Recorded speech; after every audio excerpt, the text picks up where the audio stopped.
Yes, people, what's going on? Welcome to AdamMcKola TV. I am back. This is the preview for Manchester United against AS Roma in the semi-final of the Europa League at Old Trafford. Now, Man United Roma brings back memories of that Ronaldo header in Rome. You remember the one when he was, if you were watching on TV, he wasn't in the picture for a long time. Then comes in there, leaping like Michael Jordan to head the ball home. Injured himself in the process as well. And of course, memories of Manchester United beating Roma 7-1 in the Champions League at Old Trafford. And that is one of my favourite memories, especially like watching football at Old Trafford with my dad. Being in the ground that night, it was a magical day. I remember just feeling it. It felt very surreal as the goals just kept going in. Even Evra was scoring on the night, and Michael Carrick. It was an absolutely incredible event. But obviously, this is in the Europa League. It's still a big chance for this Manchester United side. And Ole Gunnar Solskjaer has been stressing the importance of lifting a trophy as well. Manchester United needing to bring home the bacon. How's the bacon, did you say? This season. We need to bring home a trophy. I say need. Obviously, if we don't bring home a trophy, it's not the end of the world and we've shown improvement. But we've got to semi-finals and we've failed a lot. What is it, 4 semi-finals on the spin now? That quarter-final against Leicester wasn't good enough. We have to be performing a lot better. At Old Trafford, we rested the likes of Cavani and Pogba in the last game. So those guys will be coming into this fixture fresh. We've got no new injury worries. Ole Gunnar Solskjaer has confirmed in his press conference ahead of the game as well. Had a cheeky dig at Luke Shaw, who made a passing comment, about him starting this game. And Ole had hinted that, is Luke Shaw picking the team? But you'd guess, I always guess, when the person sat next to the manager doing the press conference, he's probably doing that because he's going to participate in the game. Although it's just a little theory that I have. It may have been proven wrong over the years, but that's just what I think. Obviously a big game. The returns of Mkhitaryan, the returns of Chrissy Smalling, or Mikey Smalling, as Louis van Gaal called him. And it's going to be a very interesting game. Now, I think, Roma, they're not as great as they once been.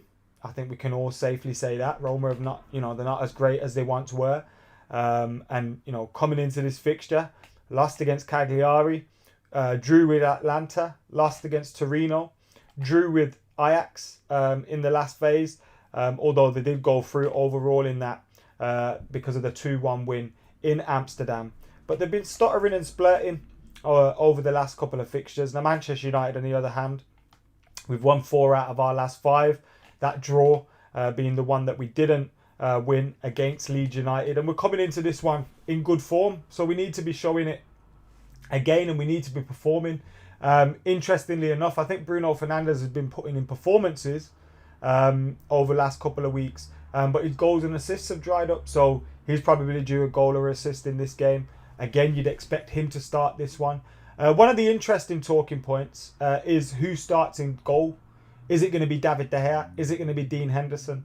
Who starts in goal? Now, Ollie starts Dean Henderson in the Premier League games. If you look at the last couple of weeks and you look at the way things have gone, David De Gea has been starting in the Europa League games. And I expect that this will continue here. That we'll see David De Gea in between the sticks again for Manchester United. And Dean Henderson coming into the game against Liverpool on the weekend. Or at least that's how I feel we'll see it go down. Whether that's right or wrong is another thing. But let us know your thoughts in the comments below. Who do you want to see in between the sticks for this semi-final? David De Gea, Dean Henderson. If David De Gea starts in this one, what does that mean? He's now our backup goalkeeper, reduced to the role like Romero? Or is Ole Gunnar Solskjaer just giving Dean Henderson a chance to prove himself towards the end of the season? But if David De Gea was in the form of his life, as we've seen he can be at Old Trafford, then you probably think that Dean Henderson wouldn't have a chance. Do you know what I mean? So it is an interesting state of affairs. What happens with David De Gea in the summer? What happens with Dean Henderson? Is he going to be offered the number 1 shirt? What is De Gea going to do? Because De Gea is not going to sit on the bench. That's for sure, especially when you look at the kind of wages that he's on. So it's an interesting, summer that we have ahead in terms of this goalkeeping position and who's going to start in goal. Especially, I think whoever starts against Liverpool at the weekends, probably your first choice. But then, could you argue that the Europa League is more important for Manchester United as the season runs to an end, because if you look at the Premier League table, we've got a healthy position in the league. If you're looking at that, we are 5 points clear of Leicester in second place, 10 points behind City, not catching them now. 5 games to go. You're not going to catch them. You're not going to overturn 10 points and win all your games and hope that they drop enough points. So you'd look at that and think, well, second spot sorted, more or less. Do we focus all on the Europa League? Because that's probably something that will be coming through Ole Gunnar Solskjaer's mind in the next couple of days and weeks. Because we saw Pogba rested against Leeds. If we still need points in the league to really cement our spot in the top 4, does that happen? Probably not. So you're looking at that and thinking maybe we start to prioritise the Europa League between now and the end of the season. But the Europa League is what? This game, the next game against Roma, and then the final at the end of the season. You probably don't have to juggle things too much. It will just be around those key fixtures around the semi-final. We've got loads of you guys in the comments. Thank you for joining us. Make sure you're hitting that like button. Remember, if you're watching this live, thank you for tuning in. If you're not watching this live, thank you for tuning in as well. Hitting that like button. Get your thoughts in the comments. We've got Glenn in the house, RJ, Robert, Shriyash, OT United. We got someone called F the Glazers, great. Cheesy. We got Curlers, Stephen, Manny Solkow. Brad's in the comments, Comrade, Akash. We got loads of people in the comments. Thank you for joining us. We got AdamMcKola as well. Thank you very much for joining us, guys. Make sure you're hitting that like button, commenting, sharing, subscribing, get your super chats in if you want. Although I will try and read out as many comments as I possibly can. And as I was saying earlier and alluding to, my team in this game, we've been talking about De Gea and of course Dean Henderson. We expect, or at least I do, Pogba and Cavani were rested at the weekend. Cavani can't play 3 games in a week. Hopefully he can play 2. I imagine he starts this one. Will he start against Liverpool at the weekend? This is a big game for Manchester United though. Get a win here. We are one step closer to a trophy. Villarreal against Arsenal in the other semi-final. Whoever, if you were to get through Roma, you'd be considered favourites there.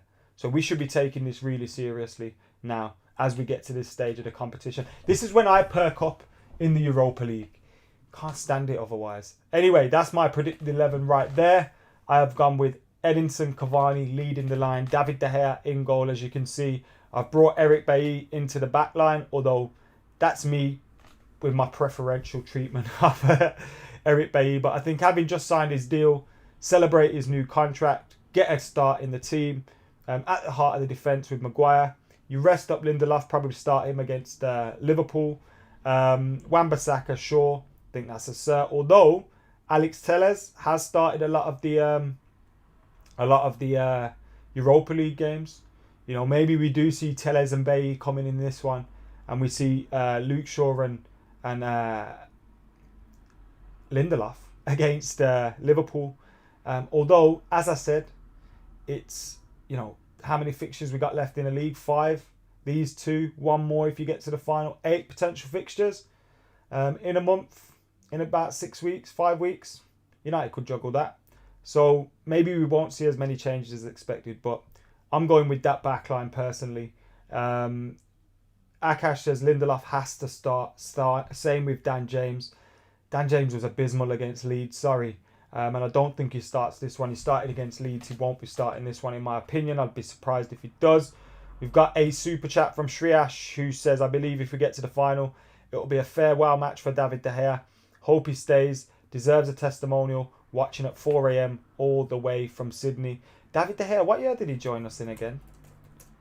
2010, 2011. Yeah, surely 2011 he joined us. Yeah, he'll be due his testimonial at the end of this year, in July this year, which will be quite.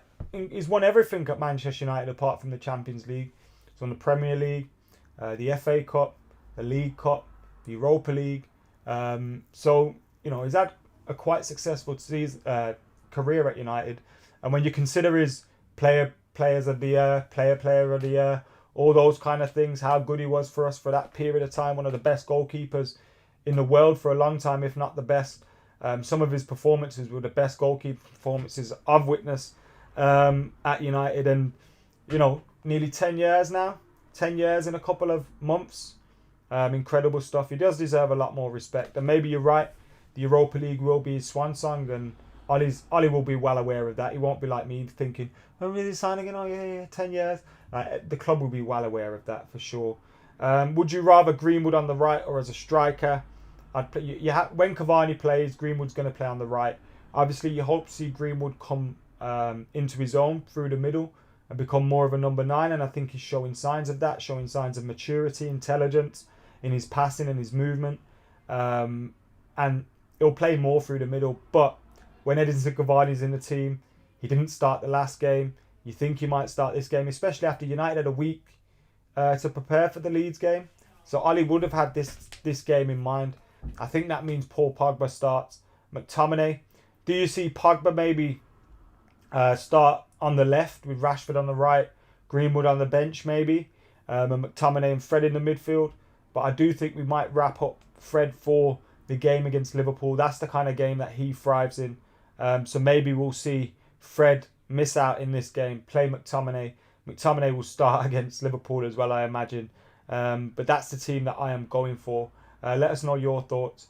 McKola says, Ollie deserves credit for reinvigorating players and keeping them sharp.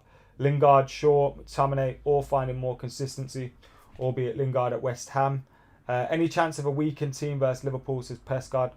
I don't think Ole Gunnar Solskjaer would play a massively weakened team. I think you might not see... It's a possibility Cavani doesn't start in that one, and you wrap him up for the next game against Roma. But apart from that, you'll see Rashford, you'll see Bruno. Donny van der Beek could start this game, actually. Maybe Bruno doesn't start this one. Who knows? Miles says no chance Bailly starts. I think that's a little bit... I think it would be less of a surprise if he did start, to be honest. I don't think there's no chance. It's the Europa League as well. You'd often see Lindelof rested for a game like Liverpool as well, if you want to call it that. Although Bailly against Liverpool could be an option too, with the speed of their front line. Eric Bailly tracking back, the pace to deal with that, the recovery rather. Greenwood on the right, Eddie up top just seems to work really well. Yeah, they've shown against Spurs that great pass and header from Edinson Cavani. When the movement's there, the look up, the pass, you get it right, you get goals. Chris says sign a petition. Yeah, I haven't got a link to it right here. I'll try and put it in the comments, but sign the petition if you can, in regards to 50+1 ownership. I have got the link for it now, found it. I'll put it in the chat to get signing the petition. Petition link is here. There you go. So yeah, thanks for the reminder on that one. Zakiel says, I want Amad Diallo to start and give Rashford a rest. I can't see that happening. Unless Rashford could get a rest if you play Donny and you play Pogba on the left, couldn't he? You could see that potentially working out for him, or something that he could do. So yeah, the petition link's in there, Chris. Thank you very much for the reminder. Get hitting the like button, get commenting, get sharing, get subscribing. We've got Stoic in the house. Anchor saying Tellez could start. I put Luke Shaw in the team simply because he did the press conference and I felt like that might mean he's starting. But Ollie hinted maybe that's not the case. Anyway, there was also reports that, and we saw Roma fans posting or putting up posters around by their stadium. A Man United manager has rubbished any suggestion he disrespected Europa League rivals Roma after the semi-final tie was confirmed. The boss was asked to respond to the reports from the Italian capital concerning some Roma fans being so upset to read his comments about the side they had erected so childish, banners outside the training ground to voice their displeasure. Ollie had merely said he hadn't seen them play when asked on TV in the immediate aftermath of the win over Granada in the previous round, only for the quotes to resurface this week on UEFA channels and in the Italian press ahead of the game. Ollie said, that was straight after the game, and with all the games we've had, I was just relieved that we had gone through. Of course, I've watched them, but I hadn't analysed them and I hadn't seen them in depth to give them enough respect probably. It's a fantastic club with a great history. I've actually got 2 prized possessions back home, a Totti shirt and a De Rossi shirt. I swapped shirts with them. They're actually signed.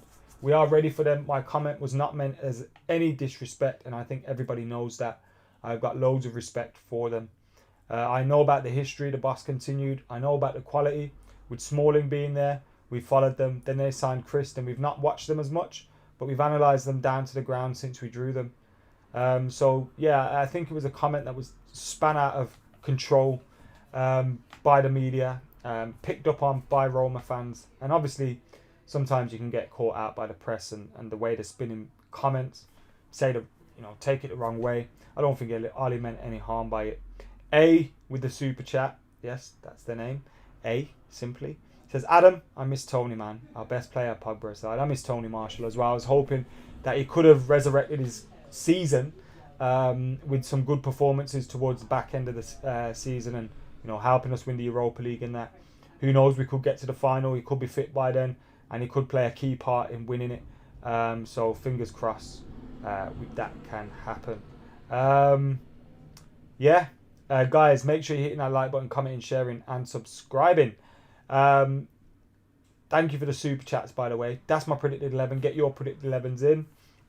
The Roma team, as I've said recently about their form in this video, not great recent form, but still a very good side. They'll be fired up by those comments as well if their fans are. So we need to be wary of a team that can strike and harm Manchester United. Obviously, at the weekend, they rested some of their players. The likes of Mkhitaryan didn't start. So you imagine Mkhitaryan will start in this one. Chris Smalling came off as a sub. They lost that game against Cagliari. They normally play in a 3-4-2-1 kind of formation or a 3-4-3 formation. And it'll be interesting to see what kind of lineup they do put out. Obviously, the names that we know are the likes of Mkhitaryan, the likes of Smalling, but you've also got the likes of Javier Pastore there, who's a familiar name to many football fans as well. So, look, it's going to be an interesting game. I'm confident we can get the win, though, to be totally honest with you. I think we will be able to get the win. Make sure you're hitting that like button, commenting, sharing, subscribing. Keep your thoughts coming in. That has been the preview for this game. Huge game, as I said, for Manchester United season. To end it with a little bit of silverware would be so sweet, wouldn't it? If I see Ole Gunnar Solskjaer win a trophy for Man United, even the Europa League, and that's not to disrespect it, it would be a emotional moment. I gotta say, I'd probably cry. One of my, everyone's favourite players over the years. We've grown emotional attached to him as a player. Obviously through the injuries, through the goals, through the moments that he gave Manchester United. I remember him even replacing David Beckham with no harm, with no bother. He just replaced David Beckham and contributed with goals and assists when Beckham wasn't going through a good time at Manchester United. He's an absolute quality player for the club. He's come in, he's done a good job as manager. Obviously things that he can improve on and he can get better at. But he's earned the time to prove us wrong or right going forward and to get some money spent in the summer to see if we can challenge for the league with him. But if he could lift a trophy for us, man, it'd be great. But we got to get past this semi-final. This little thing with the semi-finals. I don't know if it's a mental thing or it's just coincidence, but we have to show that it's not a mental thing and it is a coincidence and put Roma out of this competition. Anyway, I'm going for a 2-0 Manchester United win. One step to the final. Fingers crossed we'll be doing that tomorrow. Get your thoughts in the comments below. I'll be on Stretford Paddock for the watch along. Looking forward to that. Until then, see you later.